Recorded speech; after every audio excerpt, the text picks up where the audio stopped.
بوجاک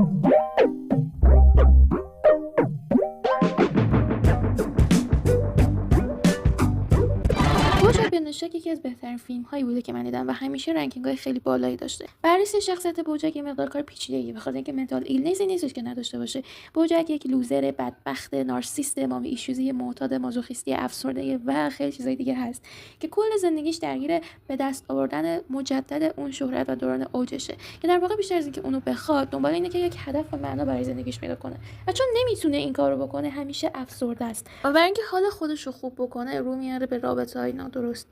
و اعتیادی که پیدا میکنه به الکل و مواد مخدر باعث میشه بدترین ضربه ممکن رو بخوره. نارسیستیک بودن بوجاک دلیلیه که با اون به همکارش خیانت میکنه و باعث خراب شدن آینده حرفه‌ای اون میشه و به خاطر اینکه تنها نمونه اجازه نمیده که همخونه‌اش مستقل بشه و زندگی خودش رو داشته باشه. این همش بخش کوچیکی از زندگی بوجاک بود. اگر دوست دارید بیشتر در مورد زندگیش بدونید حتما